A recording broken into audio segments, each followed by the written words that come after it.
So we're right at the final stages now. There's a few more things that we need to do just to get this to work and the car to stick to the terrain. One of those is to make sure that when we press play, these planes aren't going to come along with the car just yet, so we need to make sure that they can do that. This guy, the purple one, I'm just going to parent that directly up to this back controller here, so it's going to come along for free in a second. So when we press play, that's coming along fine.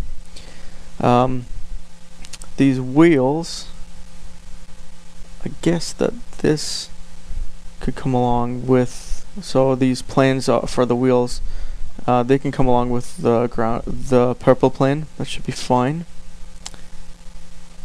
Let's just do that, and then when we press play, those come along just fine. Now the front ones are a little bit different. We need to take into consideration that this thing has steering, so these need to be parented into that steering controller or steering point helper that we have. So not that, let me just grab it, and this is going to be a pain to do.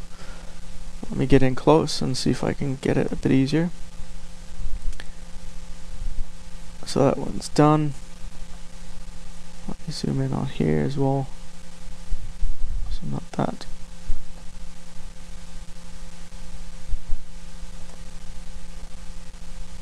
Looks a bit better, so I can get in. And that's that done. Cool. So then when we come back and start rotating the steering, those should come along, which they do. You can see at the sides just along here. This is perfect. Our conform object needs an object to conform to, so we're going to put that down here on the terrain. So as you can see, plane 003, which this guy is the blue terrain. And that's pretty much all set up. So this terrain's pretty crazy, so it's gonna break the suspension a lot. We're gonna get a lot of problems with the suspension once the car hits the floor, but it gives you a good idea of how to get your car to conform to a surface. So let me move this around. So you'll notice that right now the car isn't going along with the plane. We need to do that just before we conform it. So let me just hide both the path and the terrain. So grab them both, right click, hide selection, and the controller, the root control, I'm going to do an attachment constraint to the purple plane. So animation constraints attachment, and you'll notice the car is going to flip. Don't worry about it, we put in these subdivisions for a reason. So let's scroll all the way down. I want to pick face number 1, and if I set these both to 0 0, this is going to jump right to the center, just like so. And now all I need to do is just rotate it. So turning angle snap on, let's rotate this by 90 degrees, and he's fixed up. So when we move the purple plane, or it gets that conform attached to it, the car is going to come along for free. And we need to do this with all of the other controls. So let me just right click and hide the purple plane, and with this controller we're going to do animation constraints attachment, attached to there. It's going to flip.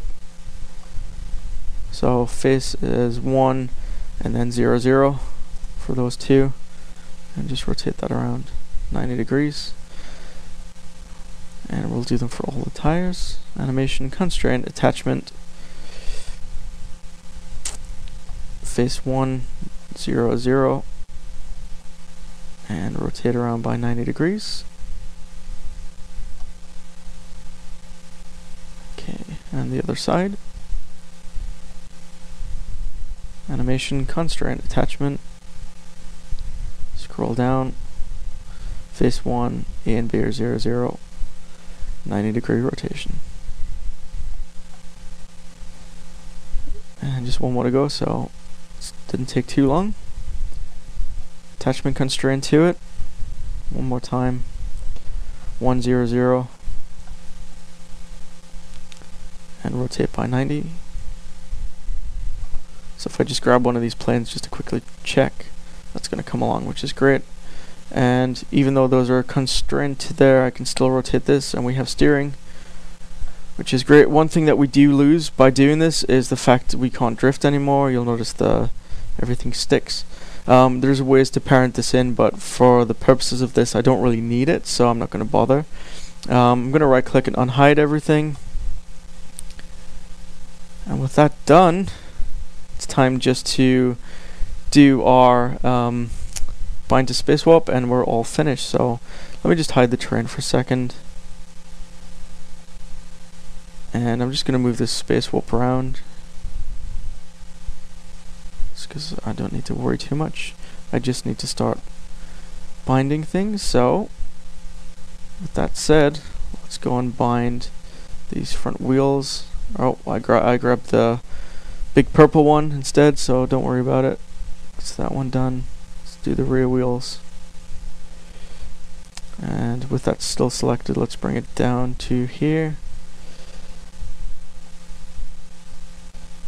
And I need to bind those, the wheels at the front. So let's do that.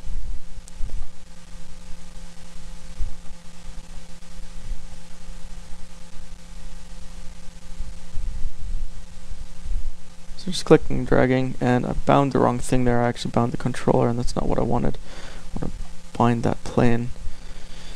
Just cool. With that all done, that's the car finished. Let's just move this space warp back up to its parent. I'm going to unhide all so I can see the ground plane. And like I said, you know, this terrain's ridiculous, so we've got some really bad stuff going on here with the wheels. So let's probably take this down a little bit. You know, this is like pretty crazy, so let's do maybe 250 by 250. Let's see how that works. Do we have any change in elevation? Yeah, we do. So that's enough to maybe see what's going on here. So let me come across to the display, get rid of the shapes, get rid of the helpers. No space warps either, please. And let me just grab these and start hiding them out, so we don't see how this is all actually being affected. And let's make this ground a bit more green, make it look a bit more like grass. Well, it doesn't exactly look like grass, but you get the idea. And let's press play. So we've got it's a little bit jerky. Let's maybe remove this ground plane so we can't see it, but we can still see. No, it's still going to be a bit jerky. So by putting in that all of those conforms, it's making stuff a little bit jerky. Let's see where we go. See when we get to some crazy terrain. So right here is where the car is getting a little bit funky on the terrain. So you can see, hopefully you can see, you know, the wheels are still rotating. We do have control over that. We're still getting the awesome steering. We still have steering that we can actually put in ourselves, or the automation still happening, as you can see just here. We've got the suspension changing. Once we bring back those controls, we can change all of the lean and body roll to wherever we want for the car as well. And you know, overall that looks pretty good. Generally that looks really nice. And obviously, you know, you change this too much and we get a little bit of crazy deformation and crazy sort of suspension setup here, purely because it's trying to go over terrain that, you know, this car probably couldn't do itself. But you can edit all of that as well. So hopefully that's taken you guys through how to do a very basic car to one that's a little bit more complicated, to this one where it actually sticks to some surfaces, and you get an idea of how you can go ahead and edit that yourself and make that even better if you want to. So if you have a car that has fully modeled suspension and things like that, this would look really cool, and it saves you actually animating it or getting an animator to animate it as well. So yeah, that's about all I want to take you guys through. Hopefully you've had fun, and you can expand on this as well, which is really awesome.